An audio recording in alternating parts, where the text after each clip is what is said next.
ഛത്തീസ്ഗഡിൽ ഇന്നലെ മലയാളികളായ 2 കന്യാസ്ത്രീകളെ അറസ്റ്റ് ചെയ്യുകയുണ്ടായി. മതപരിവർത്തനം, മനുഷ്യക്കടത്ത് തുടങ്ങിയ ഗുരുതര കുറ്റങ്ങൾ ഉന്നയിച്ചുകൊണ്ടാണ് ബജ്റംഗ് ദളിൻ്റെ പ്രതിഷേധത്തിനിടയിൽ അവിടെ 2 മലയാളി കന്യാസ്ത്രീകളെ അറസ്റ്റ് ചെയ്തത്. സിസ്റ്റർ പ്രീതി മേരി, സിസ്റ്റർ വന്ദന ഫ്രാൻസിസ്. ഈ അറസ്റ്റിനെ തുടർന്ന് പ്രതിഷേധം വ്യാപകമായി കൊണ്ടിരിക്കുകയാണ്. നമ്മൾ ഈ വിഷയമാണ് ഇന്ന് ഇൻസൈറ്റിൽ ചർച്ച ചെയ്യുന്നത്. സ്വാഗതം. 2 മലയാളി കന്യാസ്ത്രീകളെ അറസ്റ്റ് ചെയ്തിരിക്കുകയാണ്. അവർക്ക് മേലുള്ള FIR പുറത്തു വന്നിട്ടുണ്ട്. 10 വർഷം വരെ തടവ് ലഭിക്കാവുന്ന ഗുരുതര കുറ്റകൃത്യങ്ങളാണ് അവർക്ക് മേൽ ചുമത്തിയിട്ടുള്ളത്. മനുഷ്യക്കടത്ത്, നിർബന്ധിത മതപരിവർത്തനം തുടങ്ങിയ കുറ്റങ്ങൾ. എന്താണ് ഇത് കാണിക്കുന്നത്? ഛത്തീസ്ഗഡിൽ നിന്ന് ഈ അടുത്താണ് നമ്മൾ മലയാളികളായ 2 വൈദികർക്ക് നേരെയുള്ള ആക്രമണത്തിൻ്റെ വാർത്തകൾ കണ്ടത്. വീണ്ടും ഇത്തരത്തിൽ ക്രിസ്ത്യൻ വൈദികർക്കെതിരെ അല്ലെങ്കിൽ ന്യൂനപക്ഷ സമുദായത്തിൻ്റെ നേതാക്കൾക്കെതിരെ ആക്രമണങ്ങൾ ഉണ്ടാകുന്നു. എന്താണ് ഇവിടെ സംഭവിച്ചുകൊണ്ടിരിക്കുന്നത്? അല്ല, ഇതൊരു തുടർച്ചയാണെന്ന് വേണമെങ്കിൽ പറയാം. പല ഭാഗങ്ങളിലായിട്ട് ഇതിങ്ങനെ സംഭവിച്ചുകൊണ്ടിരിക്കുന്നു. ഇപ്പോൾ ഒഡീഷയിൽ നിന്ന് റിപ്പോർട്ട് ചെയ്യുന്നു, ഛത്തീസ്ഗഡിൽ നിന്ന് പലവട്ടം റിപ്പോർട്ട് ചെയ്യുന്നു, UP-യിൽ നിന്ന് റിപ്പോർട്ട് ചെയ്യുന്നു, മധ്യപ്രദേശിൽ നിന്ന് റിപ്പോർട്ട് ചെയ്യുന്നു, മഹാരാഷ്ട്രയിൽ നിന്ന് റിപ്പോർട്ട് ചെയ്യുന്നു. മഹാരാഷ്ട്രയിൽ ഒരു BJP MLA തന്നെ നിങ്ങൾ ക്രിസ്ത്യൻ സഭാവിശ്വാസികളെ അല്ലെങ്കിൽ ക്രിസ്തീയ സഭാവിശ്വാസികളെ ആക്രമിക്കുകയാണെങ്കിൽ നിങ്ങൾക്ക് പാരിതോഷം തരാം എന്ന് പറയുന്നു. ഇതിങ്ങനെ വ്യാപകമായി നടന്നുകൊണ്ടിരിക്കുകയാണ്. നമ്മളിത് അറിയുന്നത് കേരളത്തിൽ മലയാളികളായ 2 പേർ അവിടെ അറസ്റ്റ് ചെയ്യപ്പെട്ടു എന്നുള്ളതുകൊണ്ടും ചില മീഡിയയെങ്കിലും അത് റിപ്പോർട്ട് ചെയ്യുന്നു എന്നുള്ളതുകൊണ്ടും മാത്രം നമ്മൾ അറിയുന്നു എന്നുള്ളതേ ഉള്ളൂ. നമ്മൾ അറിയാതെ പലതും ഇങ്ങനെ ഓരോ ദിവസം എന്നുള്ളോണം നടന്നുകൊണ്ടിരിക്കുന്നുണ്ട്. യുണൈറ്റഡ് ക്രിസ്ത്യൻ ഫോറം എന്ന് പറയുന്നൊരു ഓർഗനൈസേഷൻ്റെ കണക്ക് പ്രകാരം ദിവസം 2 ക്രിസ്തീയ വിഭാഗത്തിൽപ്പെട്ട 2 പേരെങ്കിലും ഒരു ദിവസം ആക്രമിക്കപ്പെടുന്നുണ്ട് എന്നുള്ളതാണ് അവരുടെ ഒരു ഏകദേശ കണക്ക്.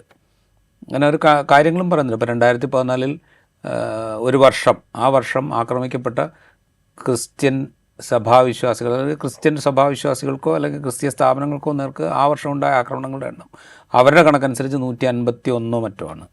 2024 ആകുമ്പോൾ 10 വർഷം കഴിയുമ്പോൾ അത് 834 ആണെന്നാണ് അവർ പറയുന്നത്. അതവർ പറയുന്നത് വെറുതെ അല്ല, FIRകളുടെ എണ്ണത്തിൻ്റെ അടിസ്ഥാനത്തിലാണ് പറയുന്നത്. FIR ഇട്ട കേസുകളെക്കുറിച്ച് മാത്രമേ കണക്കുള്ളൂ. FIR ഇടാത്ത എത്ര ഉണ്ടാവും എന്ന് നമുക്കറിയില്ല. അപ്പോൾ ഇതിപ്പോൾ പുതുതായിട്ട് സംഭവിക്കുന്നതല്ല, ഇത് ഈ 2 പേരായതുകൊണ്ടാണ് ഇത് വാർത്തയാവുന്നത്. അപ്പോൾ അതിൽ സാലിം സൂചിപ്പിച്ച ഒരു ഗൗരവപ്പെട്ട കുറ്റകൃത്യങ്ങൾ ചുമത്തിക്കൊണ്ട് FIR ഇട്ടിട്ടുണ്ട്. മനുഷ്യക്കടത്തും മതപരിവർത്തന ശ്രമവും, ഇതാണ് ആരോപിക്കപ്പെട്ടിരിക്കുന്ന കുറ്റം. ഇതിൽ Assisi sisters of Mary immaculate എന്ന് പറയുന്ന 1949 കേരളത്തിൽ സ്ഥാപിതമായ ഒരു സഭയുടെ അംഗങ്ങളായ കന്യാസ്ത്രീകളാണ് ഇപ്പോൾ അറസ്റ്റിലാവുന്നത്. ആ സഭയ്ക്ക് ഇന്ത്യയിൽ പല ഭാഗങ്ങളിലും അവർക്ക് പ്രവർത്തനമുണ്ട്. ആദ്യകാലത്ത് അവർ പ്രവർത്തനം തുടങ്ങിയ സംസ്ഥാനങ്ങളിലൊന്നാണ് സത്യം പറഞ്ഞാൽ ഇപ്പോൾ ഛത്തീസ്ഗഡായി അറിയപ്പെടുന്ന പ്രദേശം. വളരെ നേരത്തെ തന്നെ 1949 സ്ഥാപിക്കപ്പെട്ട സഭയാണ്. അത് വളരെ നേരത്തെ തന്നെ ഈ പറയുന്ന ഭോപ്പാൽ കേന്ദ്രീകരിച്ച് പ്രവർത്തനം ആരംഭിച്ചിട്ടുണ്ട്, ഇപ്പോൾ ഛത്തീസ്ഗഡ്. അപ്പോൾ അന്നു മുതൽ പ്രവർത്തിക്കുന്ന ഒരു സഭയാണ്. അതിൽ ഇപ്പോൾ ഉള്ള ആളുകളാണ് അവിടെ പ്രവർത്തനം തുടരുന്നത്. അവർ സുവിശേഷ പ്രവർത്തനം നടത്തുന്നുണ്ട്, വിദ്യാഭ്യാസ പ്രവർത്തനം നടത്തുന്നുണ്ട്, ആരോഗ്യ മേഖലയിൽ പ്രവർത്തിക്കുന്നുണ്ട്, പിന്നെ എന്താ പറയുക, സാക്ഷരതാ പ്രവർത്തനം നടത്തുന്നുണ്ട്. അങ്ങനെ കുറേ കാര്യങ്ങൾ ചെയ്യുന്നുണ്ട്. ഇതൊക്കെ ചെയ്യുന്ന കൂട്ടത്തിലാണ് അവർ സുവിശേഷ പ്രവർത്തനം നടത്തുന്നത്. ബൈബിള് പഠിക്കാൻ പ്രേരിപ്പിക്കുന്നുണ്ട്, ബൈബിളിലെ നല്ല സന്ദേശം ഉൾക്കൊള്ളാൻ ജനങ്ങളോട് ആവശ്യപ്പെടുന്നുണ്ട്. അതിലാകൃഷ്ടരായ ആളുകൾ കുറച്ചൊക്കെ ചിലപ്പോൾ ക്രിസ്ത്യാനിറ്റിയിലേക്ക് വരുന്നുണ്ടാവും. ഇത് സ്വാഭാവികമായി നടക്കുന്നൊരു പ്രക്രിയയാണ്, കുറേ കാലങ്ങളായി നടക്കുന്നൊരു പ്രത്യേകത. ഈ 1949 ഈ സഭ സ്ഥാപിച്ച് ഏതാണ്ട് വൈകാതെ ഇത് ഭോപ്പാലിൽ പ്രവർത്തനം തുടങ്ങിയെന്ന് ഞാൻ പറയാനൊരു പ്രത്യേകിച്ച് കാരണമുണ്ട്. കാരണം ഇപ്പോഴും ഛത്തീസ്ഗഡിൽ ക്രിസ്ത്യൻ വംശജരുടെ എണ്ണം ഏതാണ്ട് 2% താഴെ. അവിടുത്തെ മൊത്തം ജനസംഖ്യയുടെ 2% താഴെ ഉള്ളൂ അവിടെ ഇപ്പോഴും ക്രിസ്ത്യാനികൾ. എത്രയോ കാലം മുമ്പ് മിഷണറി പ്രവർത്തനം ആരംഭിച്ചിട്ടുണ്ട്. ഇവർ മാത്രമല്ല, മറ്റ് പല വിഭാഗങ്ങളും മിഷണറി പ്രവർത്തനം ആരംഭിച്ചിട്ടുണ്ട്. അപ്പോൾ വ്യാപകമായിട്ടുള്ളൊരു പരിവർത്തനം അവിടെ നടന്നിട്ടുണ്ടെങ്കിൽ ജനസംഖ്യ എന്ന് പറയുന്നത് ഈ 2% താഴെ അല്ലല്ലോ, അത് കൂടുതലാവണമല്ലോ. പക്ഷേ ആയിട്ടില്ല. അപ്പോൾ മീൻസ് ഇവർ ഈ പറയുന്ന ആരോപിക്കപ്പെടുന്ന ഹിന്ദുത്വവാദികൾ ആരോപിക്കപ്പെടുന്ന പോലുള്ളൊരു കൺവേർഷൻ അവിടെ നടക്കുന്നില്ല. ഒന്നാമത്തെ കാര്യം. രണ്ടാമത്തെ കാര്യം മനുഷ്യക്കടത്താണ്. മനുഷ്യക്കടത്ത് എന്ന് പറയുന്നത് അതൊരു ട്രാപ്പാണ് സത്യം പറഞ്ഞാൽ. ഇപ്പോൾ ഈ കേസിൽ എന്ന് പറഞ്ഞാൽ ആ ക്രിസ്തീയ വിഭാഗത്തിൽപ്പെട്ട 2 കന്യാസ്ത്രീകളുടെ കൂടെ 18 മുതൽ 19 വയസ്സ് വരെ പ്രായമുള്ള 2 or 3 പെൺകുട്ടികളുണ്ടായിരുന്നു എന്നാണ് പറയുന്നത്. ഇവരെ കടത്താൻ ശ്രമിച്ചു എന്നുള്ളതാണ് അലിഗേഷൻ. ആ സഭ വിശദീകരിക്കുന്നത് ഇവരെ ആഗ്രയിലുള്ള അവരുടെ സ്ഥാപനത്തിൽ സഹായികളായിട്ട് കൊണ്ടുവരുന്നു. അവർക്ക് പൈസ കൊടുക്കാം, ശമ്പളം ഓഫർ ചെയ്തിരുന്നു. ഒരു രക്ഷിതാക്കളുടെ സമ്മതത്തോടെയാണ് കൊണ്ടുവന്നത്. അവരുടെ സമ്മതം അറിയിക്കുന്ന രേഖ ഞങ്ങളുടെ കയ്യിലുണ്ട് എന്നൊക്കെയാണ് സഭ പറയുന്നത്. ഇത് പറയുമ്പോൾ നമ്മൾ വേറൊരു കാര്യം കൂടെ ആലോചിക്കും. മനുഷ്യക്കടത്ത് എന്ന ടൂൾ ഹിന്ദുത്വവാദികൾ നന്നായി ഉപയോഗിക്കുന്ന ഒരു ടൂളാണ്. ഒരു ഉദാഹരണം പറഞ്ഞൊരു ഏതാണ്ട് ഒരു 10 വർഷം മുമ്പാണ് ഈ കേസിലും പിടിക്കുന്നത് റെയിൽവേ സ്റ്റേഷനിൽ വെച്ചിട്ടാണെന്ന് ആലോചിക്കണം. ഏതാണ്ട് ഒരു 10 വർഷം മുമ്പാണ് കേരളത്തിൽ പാലക്കാട് റെയിൽവേ സ്റ്റേഷനിൽ വെച്ച് ജാർഖണ്ഡിൽ നിന്നാണെന്ന് തോന്നുന്നു കുറച്ച് കുട്ടികളെ കൊണ്ടുവന്നത് റെയിൽവേ പോലീസ് പിടികൂടി മനുഷ്യക്കടത്താണ് എന്ന് ആരോപിച്ചിരുന്നു. അന്ന് ആ കുട്ടികളെ കൊണ്ടുവന്നത് മദ്രസകളിൽ പഠിപ്പിക്കാൻ വേണ്ടി കൊണ്ടുവന്നത്. കാരണം വെച്ചാൽ ഛത്തീസ്ഗഡ് ജാർഖണ്ഡിൽ വളരെ ദരിദ്രമായ പശ്ചാത്തലത്തിൽ ജീവിക്കുന്ന മനുഷ്യന്മാർക്ക് കുട്ടികളെ പഠിപ്പിക്കാൻ നിവൃത്തിയില്ല. അവർക്ക് ഭക്ഷണം പോലും യഥാസമയം കൊടുക്കാൻ നിവൃത്തിയില്ല. അവർക്ക് നോക്കാൻ നിവൃത്തിയില്ല. കാരണം അച്ഛനും അമ്മയും ജോലിക്ക് പോയി കഴിഞ്ഞാൽ നോക്കാൻ നിവൃത്തിയില്ല. അപ്പോൾ അവർക്ക് സംരക്ഷണവും പഠനവും ലഭ്യമാക്കാൻ വേണ്ടിയിട്ടാണ് അവിടെ നിന്ന് കുട്ടികളെ സമ്മതപത്രങ്ങളൊക്കെ വാങ്ങിയിട്ട് ഇങ്ങോട്ട് കൊണ്ടുവന്നത്. അതിൽ 1-2 കുട്ടികൾക്ക് സമ്മതപത്രം ഇല്ലായിരുന്നു എന്നുള്ളായിരുന്നു കേസ്. അത് കൊണ്ടുവന്ന കുട്ടികൾ. ആ കേസിൽ ആരോപിക്കപ്പെട്ട കുറ്റം മനുഷ്യക്കടത്തായിരുന്നു. അന്ന് ആരോപിക്കപ്പെട്ട കുറ്റം മനുഷ്യക്കടത്തായിരുന്നു. എത്ര സമയമെടുത്തു എന്നറിയോ? ഇത് മനുഷ്യക്കടത്തല്ല. ഇത് അവിടെ എന്താ പറയുക, സംരക്ഷിക്കാൻ നിർവാഹമില്ലാതെ, പഠന സൗകര്യമില്ലാതെ, എന്തിനും ഭക്ഷണം പോലും യഥാസമയം കിട്ടാത്ത കുട്ടികളെ അവരുടെ സമ്മതത്തോടുകൂടി ഇവിടെ കൊണ്ടുവന്ന് യതീംഖാനകളിൽ ചേർത്ത് പഠിപ്പിക്കാനായി കൊണ്ടുവന്നതാണ് എന്ന് ആളുകളെ പറഞ്ഞ് മനസ്സിലാക്കാൻ എത്ര സമയമെടുത്തു എന്നറിയോ? എല്ലാവരും ഇത് മനുഷ്യക്കടത്താണ് എന്ന് പറയും. മീഡിയ അന്നും ഏതാണ്ട് എല്ലാ മീഡിയയും അന്ന് ഇത് മനുഷ്യക്കടത്താണ് എന്ന് സ്ഥാപിക്കാനാണ് മുന്നിട്ടിറങ്ങിയത്. അത് ഹിന്ദുത്വവാദികൾക്ക് ഭയങ്കര സഹായമായിരുന്നു. കാരണം ഇതാ ഈ ഗ്രൂപ്പ് ഇവിടെ മനുഷ്യക്കടത്ത് നടത്തിക്കൊണ്ടിരിക്കുകയാണ് എന്ന് സ്ഥാപിക്കുക.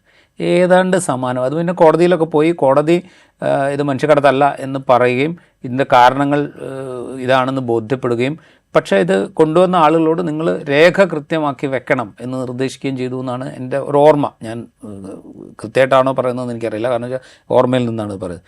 ഏതാണ്ട് സമാനമായ സാഹചര്യമാണ് ഇവിടെയും ഈ പറയുന്ന സഭയെയും ഈ കന്യാസ്ത്രീകളെയും സംബന്ധിച്ചുള്ളത്. എന്ന് വെച്ചാൽ ഈ കുട്ടികളെ കൊണ്ടുപോകുന്നു. കുട്ടികളല്ല, 18-19 വയസ്സുള്ള ഇടയ്ക്കുള്ള സ്ത്രീകൾ, പെൺകുട്ടികളാണെന്ന് പറഞ്ഞാൽ അവർക്ക് പ്രായപൂർത്തിയായി കഴിഞ്ഞു. അവർക്ക് അവരുടെ തീരുമാനം എടുക്കാനുള്ള എന്താ പറയുക ലീഗൽ റൈറ്റ് ആയി കഴിഞ്ഞു. അവരെ കടത്തുകയാണ് എന്നുള്ളതാണ് ഇപ്പോഴത്തെ അലിഗേഷനായിട്ട് വയ്ക്കുന്നത്. അപ്പോൾ ഇതൊരു കാരണവശാലും അത്ര എളുപ്പത്തിൽ ഊരിപ്പോരാൻ പറ്റില്ല. രക്ഷിതാക്കളുടെ സമ്മതപത്രം ഉണ്ട് എന്ന് പറഞ്ഞാൽ പോലും നിങ്ങൾ അവരെ ഭീഷണിപ്പെടുത്തിയിട്ട് അവരെ പ്രലോഭിപ്പിച്ചു എഴുതി ഉണ്ടാക്കിയതാണ് എന്ന് പറയാൻ വളരെ എളുപ്പമാണ്. അത് വിശ്വസിക്കാൻ പാകത്തുള്ളൊരു സൊസൈറ്റി ഇവിടെ സൃഷ്ടിക്കപ്പെട്ടിട്ടുണ്ട്. അപ്പോൾ ഈ വളരെ വളരെ കണ്ണിങ് ആയിട്ടുള്ളൊരു ഓപ്പറേഷനാണ് ഈ പറയുന്ന കാര്യത്തിൽ നടന്നിരിക്കുന്നത്. അത് മാത്രമല്ല, ഈ ഓപ്പറേഷൻ നടക്കുമ്പോൾ, ഇത് ഓപ്പറേഷൻ നടക്കുന്നതിന് ഇപ്പോൾ പോലീസ്, റെയിൽവേ പോലീസ് ടിക്കറ്റ് ഇല്ലാതെ 2 പെൺകുട്ടികളെ കണ്ടപ്പോൾ നിങ്ങളുടെ ടിക്കറ്റ് എവിടെയെന്ന് ചോദിച്ചതാണ് കേസിൻ്റെ തുടക്കം. അപ്പോൾ ആ കൊണ്ടുപോകാൻ വന്നിരിക്കുന്ന കന്യാസ്ത്രീകളുടെ കൈവശമുണ്ട് എന്ന് പറയും. അവരുടെ കയ്യിൽ നിന്ന് ടിക്കറ്റ് ഉണ്ടാവുകയും ചെയ്തിരുന്നു. അതിൻ്റെ തൊട്ട് പുറകെ അവിടെ ഉണ്ടായിരുന്ന ബജ്രംഗ് ദൾ പ്രവർത്തകർക്ക് വിവരം കിട്ടുകയും അവർ രംഗത്ത് വരികയും അവരിൽ ഒരാൾ ഈ കന്യാസ്ത്രീകളുടെ കൂടെ ഉണ്ടായിരുന്നൊരു ചെറുപ്പക്കാരനെ തല്ലുകയും ഒക്കെ ചെയ്യുന്നുണ്ട്. അപ്പോൾ എന്ന് വെച്ചാൽ ഇത് ഒരവസരം കിട്ടാനായിട്ട് കാത്തിരിക്കുന്ന ആളുകൾ അവിടെ ഉണ്ട് എന്നുള്ളതാണ് എൻ്റെ അർത്ഥം. അതെവിടെയും ഉണ്ട് എന്നുള്ളതാണ് എൻ്റെ അർത്ഥം. അപ്പോൾ അത്തരം ആളുകൾ ഉണ്ടാക്കുന്ന പ്രശ്നങ്ങൾ പല ഭാഗത്തായിട്ട് നമ്മൾ കാണുന്നുണ്ട്. നമ്മൾ അറിയുന്നത് ഇങ്ങനെ നമ്മൾപ്പെട്ട 1-2 പേർ അറസ്റ്റിലാകുമ്പോൾ മാത്രമാണ് നമ്മൾ പലത് അറിയുന്നത് എന്ന് മാത്രമേ ഉള്ളൂ. ക്രിസ്ത്യൻ വിഭാഗത്തിൽപ്പെട്ട ആളുകൾ ഒരുപക്ഷെ ഇത് മനസ്സിലാക്കുന്നുണ്ടാവും. അവരുടെ മതത്തിൻ്റെ നേതൃത്വത്തിലിരിക്കുന്ന ആളുകൾ അല്ലെങ്കിൽ സഭകളുടെ നേതൃത്വത്തിലിരിക്കുന്ന ആളുകളൊക്കെ ഇത് മനസ്സിലാക്കുന്നുണ്ടാവും. പക്ഷെ അവരതിനനുസരിച്ച് ഈ വിവരം പുറത്തു പറയാനോ ഇതിനൊരു ലീഗലായ പരിഹാരം ഉണ്ടാക്കാനോ ശ്രമിക്കുന്നുണ്ടോ എന്ന് ചോദിച്ചാൽ ശ്രമിക്കുന്നുണ്ടാവാം. പക്ഷേ അത് പുറത്തേക്ക് അധികം വരുന്നില്ല എന്നുള്ളതാണ് വസ്തുത. അതിലേക്ക് ഞാൻ വരാം. അതിനു മുമ്പ് ഇപ്പോൾ ഈ ഛത്തീസ്ഗഡിൽ ഇന്നലെ ഉണ്ടായ സംഭവം നേരത്തെ നമ്മൾ സൂചിപ്പിച്ചു. TTR ടിക്കറ്റ് ചെക്ക് ചെയ്യുന്നു. അങ്ങനെ ഈ സംഭവം ഇതിങ്ങനെ കന്യാസ്ത്രീകളുടെ കൂടെ പോകുന്നവരാണ് എന്ന് മനസ്സിലാകുന്നതോടുകൂടി TTR ബജ്രംഗ് ദൾ പ്രവർത്തകരെ അറിയിക്കുന്ന ഒരു സിറ്റുവേഷനാണ്. ഛത്തീസ്ഗഡിൽ BJP സർക്കാരാണ് ഭരിച്ചുകൊണ്ടിരിക്കുന്നത്. ബജ്രംഗ് ദൾ ആയാലും മറ്റ് സംഘപരിവാറിൻ്റെ എന്ത് ഫ്രിഞ്ച് എലമെൻറ്റുകളാണെങ്കിലും അവർ അവിടെ നിയമം കൈകാര്യം ചെയ്യുന്നൊരു രീതി നിലവിലുണ്ടോ? കാരണം ഈ ഒരു ഡബിൾ എഞ്ചിൻ സർക്കാരുള്ള ആ സംസ്ഥാനത്ത് ഇങ്ങനെ ഒരു മനോഭാവം രൂപപ്പെടുന്നു എന്ന് പറയുന്നത് അപകടമല്ല. യഥാർത്ഥ ഡബിൾ എഞ്ചിൻ എന്ന് പറഞ്ഞു കഴിഞ്ഞാൽ ഇത് തന്നെയാണ്. അതായത് നിയമ സംവിധാനവും ഈ പറയുന്ന ഹിന്ദുത്വവാദികളോ അവരുടെ ഫ്രിഞ്ച് എലിമെൻസോ ഒരേപോലെ പ്രവർത്തിക്കുന്നു എന്ന് പറയുന്നതാണ് യഥാർത്ഥത്തിൽ രാജ്യത്ത് നടന്നുകൊണ്ടിരിക്കുന്ന ഡബിൾ എഞ്ചിൻ എന്ന് പറയുന്നത്. ആ ഡബിൾ എഞ്ചിനാണ് യഥാർത്ഥത്തിൽ പ്രവർത്തിച്ചുകൊണ്ടിരിക്കുന്നത്. അല്ലാതെ നരേന്ദ്രമോദിയോ മറ്റ് മുഖ്യമന്ത്രിമാരോ BJP മുഖ്യമന്ത്രിമാരോ അവകാശപ്പെടുന്ന ഡബിൾ എഞ്ചിനല്ല. ഇതാണ് യഥാർത്ഥത്തിലുള്ള ഡബിൾ എഞ്ചിൻ. കാരണം ഒരു പോലീസ് സംവിധാനം അവിടെ നിൽക്കുന്നു, അപ്പുറത്ത് ഈ പറയുന്ന ഹിന്ദുത്വവാദികളായ ഫ്രിഞ്ച് എലിമെൻറ്റ്സ് അവിടെ നിൽക്കുന്നു. ഈ 2 എഞ്ചിനും കൂടിയാണ് ഇതിൽ ഓപ്പറേറ്റ് ചെയ്യുന്നത്. രണ്ട് എഞ്ചിനും ഒരേപോലെയാണ് ഓപ്പറേറ്റ്. ഒരു എഞ്ചിൻ അറിഞ്ഞു കഴിഞ്ഞാൽ അടുത്ത എഞ്ചിനിലേക്ക് സിഗ്നൽ കൊടുക്കുന്നു, ആ എഞ്ചിനും കൂടെ ഇതിനകത്ത് പ്രവർത്തിക്കാൻ തുടങ്ങും. ഇതാണ് ഇവിടെ സംഭവിക്കുന്നത്. അല്ലെങ്കിൽ ആ എഞ്ചിന് എങ്ങനെ പ്രവർത്തിക്കണം അതിന് അനുസരിച്ച് ഈ റെയിൽവേ പോലീസ് ആണെങ്കിലും അവിടുത്തെ യഥാർത്ഥ പോലീസ് ആണെങ്കിലും ഒക്കെ പ്രവർത്തിക്കുന്നു. ഇതാണ് അവിടെ നടന്നുകൊണ്ടിരിക്കുന്നത്. അല്ലെങ്കിൽ ഒന്ന് ആലോചിച്ച് നോക്കൂ, റെയിൽവേ പോലീസ് ടിക്കറ്റ് പരിശോധന നടത്തുന്നു, അതിൻ്റെ തൊട്ട് പുറകെ എങ്ങനെയാണ് ഈ ബജ്രംഗ് ദളിൻ്റെ നേതാവിന് വിവരം കിട്ടുക? വിവരം കിട്ടണമെങ്കിൽ എന്തെങ്കിലും വിധത്തിൽ ഇവർ അങ്ങോട്ട് കമ്മ്യൂണിക്കേറ്റ് ചെയ്യണമല്ലോ. അല്ലെങ്കിൽ ഇതാ കന്യാസ്ത്രീകൾ പെൺകുട്ടികളെ കടത്തിക്കൊണ്ടുപോകാം. ഇനിയിപ്പോൾ റെയിൽവേ പോലീസിന് അങ്ങനെ ഒരു സംശയം ഉണ്ട് എന്ന് തന്നെ വിചാരിക്കുക. റെയിൽവേ പോലീസ് നിയമപരമായ നടപടികളാണല്ലോ സ്വീകരിക്കേണ്ടത്. അവരെ അറസ്റ്റ് ചെയ്യാം, അവരെ മജിസ്ട്രേറ്റിന് മുമ്പ് ഹാജരാക്കാം, മജിസ്ട്രേറ്റിന് ഈ പെൺകുട്ടികളോട് ചോദിക്കാം, നിങ്ങൾ എന്തെങ്കിലും ഇവർ എന്താ പറയുക മനുഷ്യക്കടത്തിലാണോ, നിങ്ങളെ തെറ്റിദ്ധരിപ്പിച്ചിട്ടാണോ, അല്ലെങ്കിൽ മാതാപിതാക്കൾക്ക് പണം കൊടുത്ത് കൊണ്ടുപോകാണോ, എന്ത് വേണം ചോദിക്കാം. അത്ര എന്തെങ്കിലും ഒരു കേസ് ഉണ്ടെങ്കിൽ ഓക്കെ. അതിന് മുമ്പ് ഈ ബജരംഗ് ദൾ പ്രവർത്തകൻ ഇടപെടുന്ന ഒരു സിറ്റുവേഷൻ എങ്ങനെ ഉണ്ടാകുന്നു? അതാണ് ഞാൻ പറഞ്ഞത്, യഥാർത്ഥ ഡബിൾ എഞ്ചിൻ എന്ന് പറയുന്നത് ഈ ഡബിൾ എഞ്ചിനാണ്. ഇത് ഒരിടത്ത് മാത്രമല്ല സംഭവിക്കുന്നത്, പലയിടത്തും സംഭവിക്കുന്ന കാര്യം ഇത് തന്നെയാണ്. ആദ്യം ഇടപെടുന്നത് ഒരുപക്ഷെ ഹിന്ദുത്വവാദികളോ അങ്ങനെയുള്ള ഹിന്ദുത്വവാദികളായിട്ടുള്ള സംഘടനകളോ ആണ് ഈ പ്രശ്നങ്ങളിലൊക്കെ ഇടപെടുന്നത്. ഇതാണ് യഥാർത്ഥത്തിലുള്ള പ്രശ്നം. ഇത് തടയാൻ സാധിക്കുന്നില്ല എന്നുള്ളിടത്താണ് ഏറ്റവും വലിയ. കാരണം നിയമം നടപ്പാക്കേണ്ടവരും നിയമപ്രകാരം പ്രവർത്തിക്കേണ്ട ആളുകൾ ഈ ഡബിൾ എഞ്ചിൻ്റെ ഒപ്പം ആകുമ്പോൾ പിന്നെ ആർക്കും ആരെയും പേടിക്കാനല്ലോ. അതാണ് ഞാൻ പറഞ്ഞത്, ഇതിനെ ചോദ്യം ചെയ്യുക എന്ന് പറയുന്ന പണി ഒരു സിവിൽ സൊസൈറ്റിക്കൊപ്പം നിൽക്കുന്ന പൊളിറ്റിക്കൽ ഫോഴ്സസിൻ്റെയുമാണ്. അത് വേണ്ട വിധത്തിൽ നടക്കുന്നുണ്ടോ എന്നുള്ളിടത്താണ് ചോദ്യം. അതാണ് ഞാൻ പറഞ്ഞത്, ഇതിപ്പോൾ വാർത്തയാവുന്നത് മലയാളികളായ 2 പേരെ അവിടെ ഇൻവോൾവ് ചെയ്തു, അല്ലെങ്കിൽ അറസ്റ്റിലായി. അതിന് പുറകെ ഈ മലയാളികളായ ആളുകൾ തന്നെ ഇതിനോട് റിയാക്ട് ചെയ്തു. ഡൽഹിയിൽ നിന്നുകൊണ്ട് അവർ വിളിച്ചിട്ട് ഇതാ ഇങ്ങനെ 2 പേര് അറസ്റ്റിലായിട്ടുണ്ട് എന്നുള്ള വിവരം മീഡിയാസിന് കൊടുത്തു. അത് റിപ്പോർട്ട് ചെയ്യാൻ ആളുകളുണ്ടായതുകൊണ്ട് മാത്രമാണ് ഇത് പുറത്തേക്ക് വരുന്നത്. അല്ലെങ്കിൽ ഇതിപ്പോഴും പുറത്തേക്ക് വരില്ല. ഒരുപക്ഷെ കുറേ കാലം കഴിയുമ്പോൾ മൊത്തം ഈ യുണൈറ്റഡ് ക്രിസ്ത്യൻ ഫോറം ഒക്കെ പ്രസിദ്ധീകരിക്കുന്ന മൊത്തം കണക്ക് വരുമ്പോൾ ഛത്തീസ്ഗഡിൽ ഇങ്ങനെ ഒരു സംഭവം ഉണ്ടായി എന്ന് പറയുന്ന അവസ്ഥയേ ഉണ്ടാവുള്ളൂ. റൈറ്റ്. ഈ 2014 മോഡി സർക്കാർ അധികാരത്തിലെത്തിയതിന് ശേഷം ഈ ക്രിസ്ത്യൻ ദേവാലയങ്ങൾക്ക് നേരെ, വൈദികർക്ക് നേരെയുള്ള ആക്രമണങ്ങൾ വർദ്ധിച്ചു വരുന്നതായി നേരത്തെ പറഞ്ഞ കണക്കുകളിൽ നിന്നൊക്കെ അവർ സൂചിപ്പിക്കുന്നുണ്ടായിരുന്നു. ഈ ഒരു പ്രത്യേക സാഹചര്യത്തിൽ തന്നെ ഇപ്പോൾ സംഘപരിവാരത്തിൻ്റെ പ്രഖ്യാപിത ശത്രുക്കളാണ് ക്രിസ്ത്യാനികൾ എന്ന വിചാരധാര നമുക്ക് മുന്നിലുണ്ട്. ആ സന്ദർഭത്തിൽ തന്നെ ഛത്തീസ്ഗഡ്, മണിപ്പൂർ അടക്കമുള്ള, ഒഡീഷ അടക്കമുള്ള സംസ്ഥാനങ്ങളിൽ ക്രിസ്ത്യാനികളോട് ഒരു സമീപനം, കേരളം, ഗോവ അടക്കമുള്ള സംസ്ഥാനങ്ങളിൽ ക്രിസ്ത്യാനികളോട് സഭാതലവന്മാരോട് മറ്റൊരു സമീപനം, ഇങ്ങനെ ഒരു ഇരട്ട മുഖം കളിക്കുന്ന ഒരു സംഘപരിവാറിനെ കൂടി ഇവിടെ കാണാൻ കഴിയുന്നില്ലേ? അത് നമുക്ക് തോന്നുന്നതാണ് അത് ഇരട്ട മുഖമാണ്. ഇതൊറ്റ മുഖമേ ഉള്ളൂ. അത് നമ്മൾ വിചാരിക്കും ഇതിങ്ങനെ ഇരട്ട മുഖമായിട്ട്. അത് ഈ ഇരട്ട മുഖം എന്ന് പറയുമ്പോൾ നമ്മളൊന്ന് ആലോചിച്ച് നോക്കി, 1998 മുതൽ 2004 വരെ BJP അധികാരത്തിലിരിക്കുമ്പോൾ 2 നേതാക്കളെ ഇങ്ങനെ മീഡിയാസ് വലിയ തോതിൽ പറയായിരുന്നു. ഒന്ന് AB വാജ്പേയി എന്ന് പറഞ്ഞു കഴിഞ്ഞാൽ അതിൻ്റെ ഒരു സാത്വികമോ മൃദുവോ ആയിട്ടുള്ള മുഖമാണ് BJPയുടെ. അദ്വാനി എന്ന് പറഞ്ഞു കഴിഞ്ഞാൽ അതിൻ്റെ തീവ്ര മുഖമാണ്. അങ്ങനെ 2 മുഖങ്ങളുണ്ട്. എന്നാൽ ഒരാൾ വലിയ കുഴപ്പമില്ലാത്ത ഒരാൾ, LK അദ്വാനി കുറച്ചുകൂടി തീവ്ര സ്വഭാവമുള്ള ഒരാൾ. ഈ നറേറ്റീവ് ഉണ്ടാക്കിയെടുക്കുകയാണ് ചെയ്യുന്നത്. ഇതിനൊറ്റ മുഖമേ ഉള്ളൂ. ആ മുഖം എന്ന് പറയുന്നത് ഹിന്ദുരാഷ്ട്രം സ്ഥാപിക്കുക, അതിന് പാകത്തിനുള്ള തീവ്ര ഹിന്ദുത്വ അജണ്ടകൾ നടപ്പാക്കാനുള്ള ഒരു മുഖമേ ഇതിനുള്ളൂ. ഇവിടെ കാണിക്കുന്നതെന്ന് വെച്ചാൽ താൽക്കാലികമായി അധികാരത്തിലേക്ക് വരാൻ വേണ്ടി ക്രിസ്ത്യൻ ന്യൂനപക്ഷത്തിൻ്റെ വോട്ട് കൂടെ ആവശ്യമായതുകൊണ്ട് ഇവിടെ ഒരു അഡ്ജസ്റ്റ്മെൻറ്റ് പൊളിറ്റിക്സ് തൽക്കാലത്തേക്ക് കളിക്കുക എന്നുള്ളത് മാത്രമേ ഉള്ളൂ. അതിനപ്പുറം വേറെ യാതൊരു കാര്യമില്ല. അത് വിചാരിച്ചിട്ട് എന്താ പറയുക, BJPക്ക് ക്രിസ്ത്യൻ അനുകൂല നിലപാടുണ്ട് എന്ന് ആരെങ്കിലും ധരിക്കുന്നുണ്ടെങ്കിൽ, അല്ലെങ്കിൽ ഈ ഈസ്റ്ററിന് സ്നേഹ സന്ദേശമായിട്ട് ആളുകൾ വരുന്നത് കണ്ടിട്ട് ഇതെന്തോ മാറിപ്പോയി ഇവരൊക്കെ എന്ന് വിചാരിക്കുന്നുണ്ടെങ്കിൽ, അല്ലെങ്കിൽ സംഘ ആശയങ്ങൾ ഉൾക്കൊണ്ടുകൊണ്ട് പ്രവർത്തിക്കുന്ന കാസ പോലെയുള്ള സംഘടനകളുടെ പ്രചാരണത്തിൽ ആരെങ്കിലും പെട്ടുവരുന്നുണ്ടെങ്കിൽ അവർ മണ്ടന്മാർ എന്ന് മാത്രമേ ഉള്ളൂ. ഒറ്റ മുഖമേ ഇതിനുള്ളൂ. അത് എല്ലാ കാലത്തും അങ്ങനെയാണ്. എന്തുകൊണ്ടാണ് ഇതിപ്പോൾ എവിഡൻ്റ് ആവുന്നതെന്നൊരു ചോദ്യമുണ്ട്. 2014 ശേഷം ഇപ്പോൾ 2024 കണക്ക് നമ്മൾ പറഞ്ഞു, 23 കണക്കുമായിട്ട് വെച്ച് നോക്കി കഴിഞ്ഞാൽ ഒരു 100-120 ആക്രമണങ്ങൾ 24 കൂടിയിട്ടുണ്ട്. അതിങ്ങനെ ഒരു ഗ്രാഫ് ഇങ്ങനെയാണ് പോയിക്കൊണ്ടിരിക്കുന്നത്. അത് ഒരു 2020 ശേഷം അത് കുറേയും കൂടെ കൂടുതലായിട്ട് വരുന്നുണ്ട്. എന്തുകൊണ്ട് എന്ന് ചോദിച്ചു കഴിഞ്ഞാൽ, ആദ്യം ആക്രമിക്കാനുള്ളവരുടെ പട്ടികയിലുണ്ടായിരുന്നത് ഇന്ത്യയിലെ മുസ്ലിം ന്യൂനപക്ഷമായിരുന്നു. അവർക്കെതിരായിട്ടുള്ള ഒരു പദ്ധതി ഏതാണ്ടൊരു പൂർത്തീകരണത്തിലേക്ക് എത്തിയിട്ടുണ്ട് എന്ന് സംഘപരിവാരം ഇപ്പോൾ വിചാരിക്കുന്നുണ്ട്.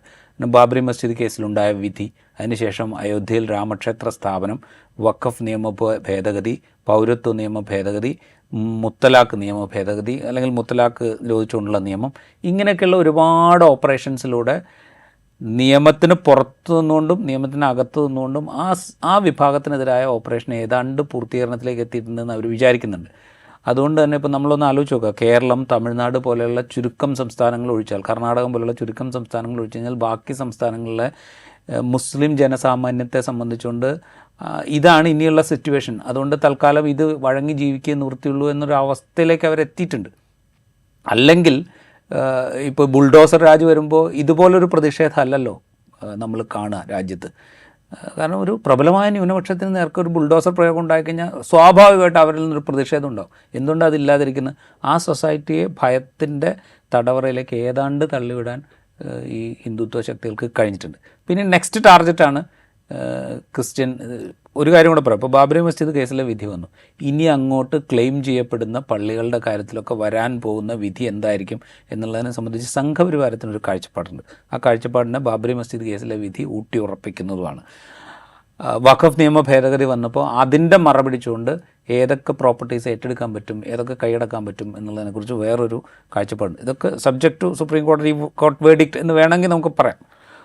പക്ഷേ ആ സിറ്റുവേഷൻ അവിടെ നിൽക്കുകയാണ്. ഇനി അടുത്തത് ക്രിസ്ത്യൻ മൈനോറിറ്റിക്കെതിരെയുള്ള മൂവാണ് വേണ്ടത്. അതാണ് ഇപ്പോൾ പതുക്കെ മുമ്പോട്ട് പോയിക്കൊണ്ടിരിക്കുന്നത്. ഇപ്പോൾ മണിപ്പൂർ ഒരു ക്ലാസിക് എക്സാമ്പിളാണല്ലോ. മണിപ്പൂരിൽ ഏറ്റവും അധികം ആക്രമിക്കപ്പെട്ടതും ഏറ്റവും അധികം ചുട്ടുകരിക്കപ്പെട്ടതും ക്രിസ്ത്യൻ ദേവാലയങ്ങളും ക്രിസ്ത്യൻ വംശജരുമാണ്. അതിലേതെങ്കിലും വിധത്തിലുള്ള ഒരു മനസ്താപം ഈ പറയുന്ന ഇവിടെ ക്രിസ്ത്യൻ ന്യൂനപക്ഷത്തോട് വളരെ വലിയ അടുപ്പം കാണിക്കുന്ന ഏതെങ്കിലും BJP നേതാക്കൾ പ്രകടിപ്പിച്ചായിട്ട് നമ്മൾ കണ്ടോ? പ്രധാനമന്ത്രി ഇതുവരെ അവിടെ സന്ദർശിക്കാൻ തയ്യാറായോ? ഈവൻ അതിനെക്കുറിച്ച് ലോക്സഭയിൽ ഡിബേറ്റിന് പോലും അവിശ്വാസ പ്രമേയം വന്നപ്പോൾ 1-2 വരിയിൽ പറഞ്ഞു എന്നുള്ളതല്ലാതെ മറുപടി പറയാൻ പോലും പ്രധാനമന്ത്രി തയ്യാറായി. അതാണ് അവരുടെ ആറ്റിറ്റ്യൂഡ്. ആ ഒരൊറ്റ ആറ്റിറ്റ്യൂഡേ ഉള്ളൂ. അതങ്ങനെ തന്നെ മനസ്സിലാക്കണം. അത് മനസ്സിലാക്കാതിരിക്കുന്നത് മറ്റ് പല താല്പര്യങ്ങൾ കൊണ്ടുമാകാം. അത് സഭാ നേതൃത്വത്തെക്കുറിച്ച് എക്കാലത്തും പറയുന്ന അധികാരം എവിടെയാണോ അവരുമായി ചേർന്ന് നിൽക്കുക എന്നുള്ളതാണ് സഭാ നേതൃത്വത്തിൻ്റെ നിലപാട് എന്ന് പലപ്പോഴും പറയാറുണ്ട്. അത് ഏതാണ്ട് ശരിയുമാണ്. അതുകൊണ്ടായിരിക്കാം കേരളത്തിലെ സഭാ നേതൃത്വം ഒരു പരിധിവരെ ഈ പറയുന്ന BJP ലീഡർഷിപ്പിനോടും കേന്ദ്ര ഭരണാധികാരത്തോടും ഒക്കെ ചേർന്ന് നിൽക്കാൻ ശ്രമിക്കുന്നത്. അതിൻ്റെ ഒരു അഡ്വാൻറ്റേജ് എടുക്കാൻ BJP ശ്രമിക്കുന്നത്. അതിൻ്റെ ഭാഗമായിട്ട് ക്രിസ്മസിനും ഈസ്റ്ററിനും ഒക്കെ ഈ പറയുന്ന ഗൃഹസന്ദർശനം പോലെയുള്ള ഒരുതരം മുഖം മൂടി അണിഞ്ഞിട്ടുള്ള പരിപാടികളുമായിട്ട് അവർ രംഗത്ത് വരുന്നത്. അതിനപ്പുറം അതിന് യാതൊരു പ്രസക്തിയില്ല. യഥാർത്ഥത്തിൽ സംഭവിച്ചുകൊണ്ടിരിക്കുന്നത് ഇപ്പോൾ ഛത്തീസ്ഗഡിലും ഒഡീഷയിലും അല്ലെങ്കിൽ ഉത്തർപ്രദേശിലും ഒക്കെ സംഭവിച്ചു. ഉത്തർപ്രദേശിൽ 2024 209 ആക്രമണങ്ങളാണ് ക്രിസ്തീയ വിഭാഗത്തിൽപ്പെട്ട ആളുകൾക്ക് നേരെ ഉണ്ടായത്. അവിടുത്തെ ഈ ആൻറ്റി കൺവേർഷൻ ലോ ഉപയോഗിച്ചുകൊണ്ട് ആദ്യമായിട്ട് ഒരു പാസ്റ്റർ ജോസ് പാപ്പച്ചനെയും ഭാര്യ ഷീജ പാപ്പച്ചനെയും നമ്മളതൊന്ന് ഡിസ്കസ് ചെയ്തിരുന്നു, ശിക്ഷിച്ചു അവിടുത്തെ കോടതി. അംബേദ്കർ നഗറിൽ ഒരു വീട്ടിൽ ഒരു പ്രാർത്ഥനാ സമ്മേളനം നടത്തി അവിടുത്തെ അവരോട് ബൈബിളിനെ കുറിച്ച് സംസാരിച്ചു, അവർക്ക് ബൈബിൾ വിതരണം ചെയ്തു എന്നുള്ള ഒറ്റ കാര്യമുള്ളൂ. ഇത് കൺവേർഷനാണ് എന്ന് പറഞ്ഞിട്ട് അവരെ ശിക്ഷിച്ചു. അപ്പോൾ ട്രയൽ കോടതി ശിക്ഷിച്ചു. അതിൻ്റെ അപ്പീൽ അലഹാബാദ് ഹൈക്കോടതിയിൽ നടക്കുകയാണ്. അലഹാബാദ് ഹൈക്കോടതി അവർക്ക് ജാമ്യം കൊടുത്തിട്ടുണ്ട്. ഇതാണ് സിറ്റുവേഷൻ. ഈ ഒരൊറ്റ മുഖമേ അവർക്കുള്ളൂ. അതിൽ മാറ്റമുണ്ടെന്ന് നമുക്ക് തോന്നുന്നത് മാത്രമാണ്. ഈ ഒരു ചതി എന്തുകൊണ്ടാണ് സഭാ നേതൃത്വം, നമ്മൾ നേരത്തെ പറഞ്ഞല്ലോ, അവർ ഇത് തിരിച്ചറിഞ്ഞിട്ടുണ്ടോ എന്ന് സംശയിക്കുന്ന രൂപത്തിൽ നമുക്ക് ബാഹ്യമായി ഒന്നും കാണുന്നില്ല. അപ്പോൾ ഈ ഒരു സ്ഥിതി എന്തുകൊണ്ടായിരിക്കുമെന്നുണ്ട്. അപ്പോൾ ഈ സംഭവം ഉണ്ടായതിനു ശേഷം ഇന്ന് രാവിലെ തൃശ്ശൂരിലെ ഓർത്തഡോക്സ് സഭയുടെ ഒരു പിതാവിൻ്റെ ഫേസ്ബുക്ക് പോസ്റ്റ് കണ്ടു. എന്തിനാ നമ്മൾ പ്രതിഷേധിക്കുന്നത്, നമുക്ക് ഡൽഹിയിൽ പോയി ആദരിച്ചാൽ പോരെ. അപ്പോൾ ഈ മുനമ്പം വിഷയം ഉണ്ടായിരുന്ന സമയത്ത് ഇത് നമ്മൾ നന്നായി ചർച്ച ചെയ്തിട്ടുള്ളൊരു കാര്യമാണ്. എന്തുകൊണ്ടായിരിക്കും ഈ ഒരു രാഷ്ട്രീയ ലാഭം അവിടെ ഉണ്ടെങ്കിലും ദീർഘകാലാടിസ്ഥാനത്തിൽ മതത്തിനും ക്രിസ്ത്യ ന്യൂനപക്ഷ സമുദായത്തിന് തന്നെ ഇതൊരു വെല്ലുവിളിയാണല്ലോ. എന്തുകൊണ്ടാണ് സഭ അത് തിരിച്ചറിയാതെ പോകുന്നത്? സഭ തിരിച്ചറിയാത്തതാണെന്ന് ഞാൻ വിശ്വസിക്കുന്നില്ല. അപ്പോൾ സഭയിലെ വിവിധ കോൺഗ്രിഗേഷൻസ് ഉണ്ടല്ലോ, അതിൽ പലരും അത് തിരിച്ചറിയുന്നുണ്ട്, പല നേതാക്കളും അത് തിരിച്ചറിയുന്നുണ്ട്. ഇപ്പോൾ ഉദാഹരണം പറഞ്ഞു കഴിഞ്ഞാൽ ബാംഗ്ലൂർ അതിരൂപത കഴിഞ്ഞ കുറേ വർഷങ്ങളായിട്ട് കണ്ടിന്യൂസ് ആയിട്ട് ഇതിനെതിരെ ശക്തമായി പ്രതികരിച്ചുകൊണ്ടിരിക്കുന്നുണ്ട്. ഒറ്റ ഉദാഹരണം പറഞ്ഞു കഴിഞ്ഞാൽ ഈ കഴിഞ്ഞ കർണാടക നിയമസഭാ തെരഞ്ഞെടുപ്പ് BJP അവിടെ അധികാരം നിലനിർത്താൻ വേണ്ടി വലിയ തോതിൽ ഇൻവെസ്റ്റ് ചെയ്ത ഒരു തെരഞ്ഞെടുപ്പാണ്. കോൺഗ്രസ് അധികാരത്തിൽ തിരിച്ചു വരുന്ന കാര്യത്തിൽ വലിയ സംശയങ്ങളുണ്ടായിരുന്നു. കാരണം വെച്ച് കഴിഞ്ഞാൽ അവിടുത്തെ ഭൂരിപക്ഷ സമുദായത്തിൻ്റെ വോട്ട് ഏകീകരിക്കാനുള്ള വലിയ ശ്രമം നടന്നത് നമ്മൾ കണ്ടതാണ്. മുസ്ലിം മൈനോറിറ്റിയെ ഇപ്പം ഹിജാബ് ഒക്കെ അതുപോലുള്ള പല പ്രശ്നങ്ങൾ, ടിപ്പുവിൻ്റെ കാര്യങ്ങൾ, അങ്ങനെയുള്ള ഒരുപാട് കാര്യങ്ങൾ പറഞ്ഞുകൊണ്ട് മുസ്ലിം മൈനോറിറ്റിക്കെതിരെ പരമാവധി വിദ്വേഷം വളർത്തിക്കൊണ്ട് മെജോറിറ്റി വിഭാഗത്തിൻ്റെ വോട്ട് ഏകീകരിക്കാനുള്ള വലിയ ശ്രമം നടന്നു അവിടെ. ആ സമയത്ത് അന്നത്തെ ബാംഗ്ലൂർ അതിരൂപത ആർച്ച് ബിഷപ്പിൻ്റെ ഒരു പ്രസ്താവനയുണ്ട്. ഇത് ഇലക്ഷന് തൊട്ട് മുമ്പുള്ള പ്രസ്താവനയാണ്. സമുദായത്തിലെ എന്താ പറയുക, സഭാവിശ്വാസികളോടായിട്ടുള്ള അദ്ദേഹത്തിൻ്റെ ആഹ്വാനമാണ്. സമൂഹത്തിൽ വെറുപ്പും വിദ്വേഷവും വളർത്താൻ ശ്രമിക്കുന്നവരെ പരാജയപ്പെടുത്താൻ വേണ്ടിയായിരിക്കണം നിങ്ങളുടെ സമ്മതിദാനാവകാശം എന്ന് പറഞ്ഞുകൊണ്ടാണ് ആ പ്രസ്താവന തുടങ്ങുന്നത് തന്നെ. വളരെ BJP എന്നോ കോൺഗ്രസ് എന്നോ അല്ലെങ്കിൽ ഏതെങ്കിലും രാഷ്ട്രീയ പാർട്ടിയുടെ പേരൊന്നും അതിനകത്ത് പറയുന്നത്. പക്ഷേ എന്താണ് ഈ സമയത്ത് എടുക്കേണ്ട രാഷ്ട്രീയ തീരുമാനമെന്ന് വളരെ സ്പെസിഫിക് ആയിട്ട് പറയുന്ന ഒരു പ്രസ്താവന ഒരു ഇലക്ഷന് തൊട്ട് മുമ്പ് അവിടുത്തെ ആർച്ച് ബിഷപ്പ് പുറത്തിറക്കുന്നുണ്ട്. ആ തെരഞ്ഞെടുപ്പിൽ നിന്ന് കഴിഞ്ഞ് BJP അവിടെ അധികാരത്തിൽ വരുമോ ഇല്ലയോ എന്നുള്ള കാര്യം അപ്പോൾ അദ്ദേഹത്തിന് അറിയില്ല. എന്നിട്ട് പോലും BJPയെ തോൽപ്പിക്കുക, വെറുപ്പിനെയും വിദ്വേഷത്തെയും പടർത്താൻ ശ്രമിക്കുന്ന ആളുകളെ പരാജയപ്പെടുത്തുകയാണ് വേണ്ടത്. അതിൽ ഹിജാബിൻ്റെ കാര്യമൊക്കെ പ്രത്യേകം പറയുന്നുണ്ട്. ഹിജാബ് പോലെയുള്ള പ്രശ്നങ്ങൾ ഉയർത്തിക്കൊണ്ട് സമൂഹത്തിൽ എന്താ പറയുക ഭിന്നിപ്പുണ്ടാക്കാൻ ശ്രമിച്ചവരെ നമ്മൾ തിരിച്ചറിയണം എന്നൊക്കെ അതിൽ പറയുന്നുണ്ട്. എന്ന് വെച്ചാൽ കൃത്യമാണ് ആ മെസ്സേജ്.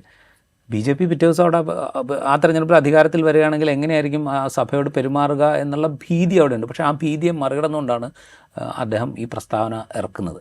അപ്പോൾ അങ്ങനെ പ്രവർത്തിക്കുന്ന ആളുകളുണ്ട്. കോടതികളിൽ ഫൈറ്റ് ചെയ്യാൻ തീരുമാനിച്ച് ഇറങ്ങുകയും അത് പിന്തുടരുകയും ചെയ്യുന്ന ആളുകളുണ്ട്. അങ്ങനെ സഭാ നേതാക്കളുണ്ട്. അവരൊരു ഭാഗത്തുണ്ട്. അതേസമയം മുനമ്പം പോലെയുള്ള വിഷയങ്ങൾ വരുമ്പോൾ ഇവർക്കൊന്നും ചെയ്യാൻ സാധിക്കില്ല എന്നറിയാമായിരുന്നിട്ട് പോലും അവരുടെ വ്യാജങ്ങൾക്കൊപ്പം നിൽക്കുന്ന സഭാ നേതാക്കളും വിശ്വാസികളുമുണ്ട്. ഈ രണ്ട് വിഭാഗവും ഇതിലുണ്ട്. ഈ രണ്ടാമത്തെ വിഭാഗത്തിൽപ്പെടുന്ന ആളുകൾക്ക് പലതരത്തിലുള്ള താല്പര്യങ്ങളുണ്ടാവും. അവരുടെ സമ്പത്ത് സംരക്ഷിക്കുക എന്നുള്ള താല്പര്യം ഉണ്ടാവും, അവരുടെ പദവികൾ നിലനിർത്തുക എന്നുള്ള താല്പര്യം ഉണ്ടാവും, പലതരത്തിലുള്ള വേറെ ഏതെങ്കിലും തരത്തിലുള്ള ഭീഷണികൾക്കോ ഇപ്പോൾ EDയോ CBIയോ ഇൻകം ടാക്സോ ഒക്കെ വരാമല്ലോ. അതിനൊക്കെ സാധ്യതയുണ്ടല്ലോ. ഇപ്പോൾ മുനമ്പം ഭൂമി വിഷയത്തിൽ ഇടപെട്ട സഭയ്ക്കും അതിലുള്ള ആളുകൾക്കും വേണമെങ്കിൽ വരാം. കാരണമൊന്നും വേണമെന്നില്ല, അവരെന്തെങ്കിലും ചെയ്തിട്ടാവണമെന്നില്ല, അല്ലാതെയും വരാം. അപ്പോൾ ഇത്തരം ഭീതികളൊക്കെ അവർക്കുണ്ടാവാം. അതുകൊണ്ടായിരിക്കും ചിലപ്പോൾ ഇത്തരം തീരുമാനങ്ങൾ എടുക്കുന്നത്. ഇപ്പോൾ ഒന്ന് ആലോചിച്ച് നോക്കൂ, റബ്ബറിന് 300 രൂപ തന്നു കഴിഞ്ഞാൽ ഞങ്ങൾ ആരെയും പിന്തുണയ്ക്കും എന്ന് പറയുന്ന ഒരു സഭാ അധ്യക്ഷനെ നമ്മൾ കേരളത്തിൽ കാണുന്നുണ്ട്. ഈ അപ്പുറത്ത് അറസ്റ്റ് ചെയ്യുകയും പീഡിപ്പിക്കുകയും ഒക്കെ ചെയ്ത സംഭവങ്ങൾ ഉണ്ടാകുമ്പോൾ തന്നെയാണ് ഇവിടെ ഇങ്ങനെ 300 രൂപ തന്നു കഴിഞ്ഞാൽ ഞങ്ങൾ ആരെയും പിന്തുണയ്ക്കാം എന്ന് പറയുന്ന സഭാ നേതാക്കളുണ്ടാകുന്നത്. തൃശ്ശൂർ കഴിഞ്ഞ ലോക്സഭാ തെരഞ്ഞെടുപ്പിൽ സഭാ നേതാക്കൾ എന്ത് നിലപാടാണ് എടുത്തതെന്ന് ഇലക്ഷൻ റിസൾട്ട് വന്നപ്പോൾ നമ്മൾ കൃത്യമായിട്ട് മനസ്സിലാക്കിയതാണ്. അപ്പോൾ ഇതിനൊക്കെ ഓരോ കാരണങ്ങളുണ്ട്. പക്ഷേ ഈ എന്ത് കാരണങ്ങളുണ്ടെങ്കിലും ഈ പണി ചെയ്തുകൊണ്ടിരിക്കുന്ന ആളുകൾ, ഹിന്ദുത്വവാദികളായിട്ടുള്ള ആളുകൾക്ക് ഒറ്റ അജണ്ടയേ ഉള്ളൂ. ആ അജണ്ട എന്ന് പറയുന്നത് അവരുടെ രാഷ്ട്രീയം, അവരുടെ തീർത്തും തീവ്രമായ രാഷ്ട്രീയ അജണ്ട നടപ്പാക്കിയെടുക്കുക എന്നുള്ളതാണ്. അതിലേക്കുള്ള കുറുക്കുവഴിയായിട്ട് ഇപ്പോൾ തൽക്കാലം ഇവിടെയുള്ള ആളുകളെ ഒന്ന് പ്രീണിപ്പിക്കുന്നുണ്ട്. അപ്പോൾ ഒരു ഉദാഹരണം പറഞ്ഞു കഴിഞ്ഞാൽ, ഈ BJP ഘടകകക്ഷികളുടെ കൂടെ കൂടിയതിന് ശേഷം ഘടകകക്ഷികളെ വിഴുങ്ങി സ്വയം വളരുന്ന കാഴ്ച നമ്മൾ പലയിടത്തും കണ്ടിട്ടുണ്ട്. ഇപ്പോൾ മഹാരാഷ്ട്ര ശിവസേന എങ്ങനെയാണ് അവർ പുലർത്തിയത് എന്ന് നമ്മൾ കണ്ടു. കർണാടകത്തിൽ തന്നെ JDSനെ കൂടെ കൂട്ടിക്കൊണ്ട് സ്വയം എങ്ങനെയാണ് അവർ വളർന്നത് എന്ന് നമ്മൾ കണ്ടു. അതുപോലെ ബീഹാറിൽ JDUവിനെ കൂടെ കൂട്ടി ഇപ്പോഴും JDU മുഖ്യമന്ത്രിയായിട്ട് പേരിന് തുടരുന്നുണ്ട്. പക്ഷേ അടുത്ത തെരഞ്ഞെടുപ്പോടുകൂടെ എന്താ സംഭവിക്കാമെന്ന് നമുക്കറിയില്ല. BJP ഏത് വിധത്തിലാണ് വളരാമെന്ന് നമുക്കറിയില്ല. അങ്ങനെ ഓരോ സ്ഥലത്തും പഞ്ചാബിൽ ശിരോമണി അകാലിദളിനെ കൂടെ കൂട്ടിക്കൊണ്ട് BJP എങ്ങനെ വളർന്നത്, ഇത് അവരുടെ പണിയാണ്. അതുപോലെ ഒരു ഘടകകക്ഷി പോലെ ഇവിടുത്തെ സമുദായത്തെ കൂടെ കൂട്ടി തൽക്കാലത്തേക്ക് അത് ഉപയോഗപ്പെടുത്തി വളരുക എന്നുള്ള ഉദ്ദേശം മാത്രമേ അവർക്കുള്ളൂ. അത് മനസ്സിലാക്കുക എന്നുള്ളത് മനസ്സിലാകാതിരിക്കുന്നതുകൊണ്ടാണെന്ന് ഞാൻ വിചാരിക്കുന്നില്ല. തൽക്കാല ലക്ഷ്യത്തേക്ക് മാത്രം മുൻനിർത്തിക്കൊണ്ട് ഇപ്പുറത്ത് നടന്നുകൊണ്ടിരിക്കുന്ന വലിയ അനീതികളെ കാണാതിരിക്കുകയാണ് സഭാ നേതൃത്വം ചെയ്യുന്നതെന്നാണ് എനിക്ക് തോന്നുന്നത്. നമ്മളിങ്ങനെയൊക്കെ സംസാരിക്കുമ്പോഴും അൾട്ടിമേറ്റ്ലി ഭരണഘടന മൗലികാവകാശമായി നൽകുന്ന അവകാശങ്ങളുടെ മേലാണ് ഇത്തരത്തിലുള്ള സംഭവങ്ങളൊക്കെ കത്തിവെച്ചുകൊണ്ടിരിക്കുന്നത്. മതം വിശ്വസിക്കാൻ, ഇഷ്ടമുള്ള മതം പ്രചരിപ്പിക്കാനൊക്കെ നമുക്ക് ഭരണഘടന നൽകുന്ന അവകാശമാണ്. അതിൻ്റെ മേലിലേക്കാണല്ലോ ഈ കേസൊക്കെ വരുന്നത്. ഇവിടുത്തെ രാഷ്ട്രീയ മുന്നണികൾ അല്ലെങ്കിൽ പ്രതിപക്ഷ മുന്നണികൾ അല്ലെങ്കിൽ പൗരസമൂഹം പ്രതികരിക്കേണ്ട രീതിയിൽ ഈ വിഷയമൊക്കെ എടുത്തിട്ടുണ്ട് എന്ന് തോന്നുന്നു. എനിക്ക് തോന്നുന്നില്ല. ഇപ്പോൾ കേരളത്തിൽ പോലും ഇപ്പോൾ നമ്മളൊന്ന് ഒരു താരതമ്യം ചെയ്ത് കഴിഞ്ഞാൽ, ഇപ്പോൾ ഒറീസയിൽ പണ്ട് കന്തമാലിൽ ഇതേപോലെ ക്രിസ്ത്യൻ കമ്മ്യൂണിറ്റിക്ക് നേരെ ഇതേ ഹിന്ദുത്വവാദികളുടെ ആക്രമണം ഉണ്ടായപ്പോൾ കേരളത്തിൽ മാത്രമല്ല രാജ്യത്തൊട്ടുക്ക് വലിയ പ്രൊട്ടസ്റ്റ് ഉയർന്നു വന്നിരുന്നു. അതായത് ഒരു മൈനോറിറ്റി കമ്മ്യൂണിറ്റി ആക്രമിക്കപ്പെടുന്നു എന്ന് പറയുമ്പോൾ അത് രാജ്യത്തിൻ്റെ മൊത്തം ആളുകളുടെ പ്രശ്നമാകുന്ന വിധത്തിൽ അങ്ങനെയാണ് എന്ന് ആളുകൾക്ക് ബോധ്യപ്പെടുന്ന വിധത്തിലുള്ളൊരു പ്രതിഷേധം അന്ന് രൂപപ്പെട്ടു വന്നിട്ടുണ്ട്. കേരളത്തിലൊക്കെ അന്ന് വലിയ പ്രൊട്ടസ്റ്റ് ഉണ്ടായിരുന്നു. ഇപ്പോൾ നമ്മളൊന്ന് ആലോചിച്ച് നോക്കൂ, കുറേ പ്രസ്താവനകൾ വരുന്നുണ്ട്, ചില ടെലിവിഷൻ ബൈറ്റ്സ് വരുന്നുണ്ട് എന്നുള്ളതിനപ്പുറത്ത് അതൊരു നമ്മളുടെ വിഷയമാണ് എന്നൊരു തോന്നലുണ്ടാക്കുന്ന വിധത്തിൽ ഒന്നും സംഭവിക്കുന്നില്ല.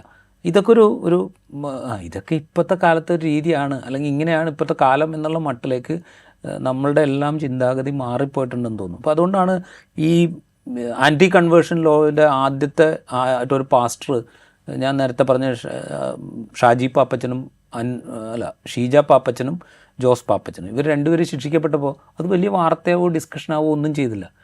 കാരണം ആൻറ്റി കൺവേർഷൻ ലോ ഉപയോഗിച്ചിട്ടാണ് അവരെ ശിക്ഷിക്കുന്നതെന്ന് ആലോചിച്ച് നോക്കി. ഈ ആൻറ്റി കൺവേർഷൻ ലോ ഭരണഘടനാനുസൃതമാണോ അല്ലയോ എന്നുള്ള ക്വസ്റ്റ്യൻ സുപ്രീം കോടതിക്ക് മുമ്പാകെ ഉണ്ട്. അത് ഇതേവരെ തീരുമാനമാകപ്പെട്ടില്ല. നേരത്തെ പറഞ്ഞ വഖഫ് നിയമ ഭേദഗതി, അതിൻ്റെ ഭരണഘടനാ സാധുത ചോദ്യം ചെയ്തുകൊണ്ട് ഹർജി സുപ്രീം കോടതിയുടെ മുമ്പിലുണ്ട്, ഇതുവരെ തീരുമാനമായിട്ടില്ല.